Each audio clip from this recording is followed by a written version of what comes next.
જો ભાઈ, સફળતા મળશે ને એટલી પરીક્ષા મોટી થશે અને પરીક્ષા લેશે સફળતા. તમને ટેસ્ટિંગ થશે. એમ નામ કઈ મળી જવાનું નથી. તમે આ બહુ નક્કી કરજો.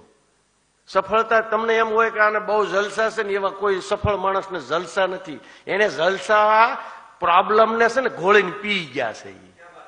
પ્રોબ્લેમને કોઈ દેખાવા દેતા નથી. બાકી ઘણી નળિયું હોત ને બ્લોક થઈ જાય છે, જોઈ નહીં તમે. એટલે હું કઈ ગગજીભાઈ નું નથી કહેતો. બધી જાતના પ્રોબ્લેમ હોવાના. સફળ થવું છે, સક્સેસ જવું છે, સમાજમાં કઈ નામ કરવું છે, દુનિયામાં કઈ નામ કરવું છે, તો પ્રોબ્લેમનું મોટું લિસ્ટ છે.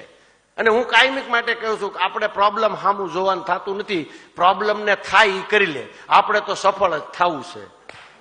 આપણે કોઈ, અને હું બીજી વાત કરું તમને વાત કરું, તમે ભલે તમે તારે ભણો, ગવર્મેન્ટમાં જાઓ, ગમે ત્યાં જાઓ, પણ તમારી પહેલી સીટ પડવી જોઈએ.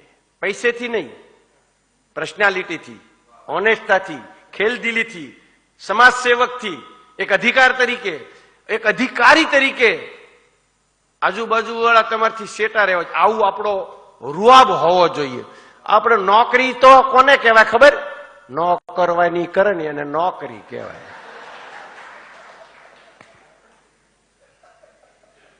આપણે નોકરી કરવી તો કરવાની કરાય એવી કરવાની નોકરી કે આપણેથી 7-8 જણા સેટા રહે. બિઝનેસમેન બીવે અને પોલિટિશિયન બીવે. જેની પાસે ઓનેસ્ટા છે, જેની પાસે ખેલદિલી છે, નિડરતા છે, એ બધી નિડરતા ક્યારે રહે ખબર છે? ઓનેસ્ટી છે, ખેલદિલી. આ દુનિયામાં કોઈ ભાળતું નથી, કોઈ જોતું નથી, અને છતાં આપણે ઓનેસ્ટતાથી હાલી, એને ઓનેસ્ટતા કહેવાય. એનાથી આગળ કહું તો બાથરૂમ, આપણે જઈએ રેલવેમાં પંખા લાઇટ બે ચાલુ હોય, ખબર છે? ન્યા વિચાર આવે ને કે લાઇટ બંધ કરી દઈએ, આ ખોટી બળે છે સરકારની, ત્યારે સમજવાનું આ ઓનેસ્ટી, આ ખેલદિલી છે. આપણને બધાને અનુભવ છે. હોટલમાં જઈએ ને તો જે નાવાનો રૂમાલ હોય ને એનથી જ બૂટ લઈએ. આનું ઓનેસ્ટા કહેવાય. એ બીજા નથી વાપરવાના. સાહેબ કોઈ દી હોટલની લાઇટ બંધ કરી, એનો એસી બંધ કર્યું, દરવાજો બંધ કરીને આપણે ઘડીક નીચે આંટો મારો, એસી બંધ નથી કર્યો. આ ઓનેસ્ટ, આ વિચાર આવે ને ત્યારે સમજવાનું કે આ હવે મને કોઈ રોકી નહીં શકે પ્રગતિને, યશને. બધું જ બાય પ્રોડક્ટ છે. પહેલી વાત શરત એ છે કે કામ કરવું, ખેલદિલી રાખવી, ઓનેસ્ટતા રાખવી, એ આપણા હાથની વાત છે.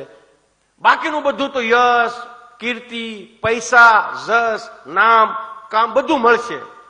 એ બાય પ્રોડક્ટ છે. મેઇન પ્રોડક્ટ છે આપણી ખેલદિલી હોવી જોઈએ, આપણી ઓનેસ્ટતા હોવી જોઈએ, આપણા વચનની કિંમત આપણે કરવી જોઈએ, આપણું બોલેલું આપણે પાળવું જોઈએ, આપણું કમિટમેન્ટ આપણે પૂરું કરવું જોઈએ.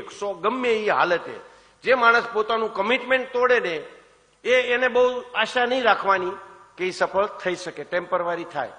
મારી લાઈફમાં તો મેં એક પણ નિર્ણય એવો નથી કે લીધા પછી હું એમાં ફર્યો હોઉં. ચેન્જ કરી શકીએ થોડી ઘણી આમ તેમ, પણ એ નિર્ણય તો આપણો પાક્કો જ હોય ને એના રસ્તા મળે જ છે. કારણ એ નિર્ણય જેટલો પણ તમારે સફળ હાઈએસ્ટ થવું છે, એટલા હાઈએસ્ટ પ્રોબ્લેમ આવવાના, એટલા હાઈએસ્ટ પ્રશ્ન આવવાના. એ પ્રશ્નમાંથી આપણે રસ્તો કાઢવાનો છે. એને પ્રોબ્લેમ ન હોય તો સમજવાનું આપણી સફળતાની રસ્તો રાઈટ નથી. કારણ કે પ્રોબ્લેમ વગરનો કોઈ રસ્તો જ નથી. સાનું બની નોકરી નાની એવી ગોતી લેવાની, પકડી લેવાની, સમય પૂરો કરી નાખવાનો. બાકી જેને સક્સેસ જવું છે, જેને સફળ થવું છે, એને માટે પ્રોબ્લેમની લાઈન છે. અને બીજી વાત તમને કહી દઉં, આપણી પાસે વીકનેસ છે ને એ હોતે નડે છે. ખરેખર તો વીકનેસ છે ને એને જ આપણે તાકાત બનાવવી જોઈએ. અને માણસ માત્રમાં વીકનેસ હોય અને માણસ માત્ર ભૂલ કરવાનો, એનાથી કોઈ દી ગભરાવું નહીં, એક્સેપ્ટ કરવાનું. વીકનેસને જ તાકાત બનાવો, 100% સફળતા મળે. અમારી વીકનેસ શું હતી? નહોતા ભણ્યા. મારી વીકનેસ એની આગળની કોઈ, મને બોલતા નહોતું આવડતું. હું બોલવામાં ગભરાતો. સ્ટેજ ઉપરની વાત તો બહુ દૂરની હતી.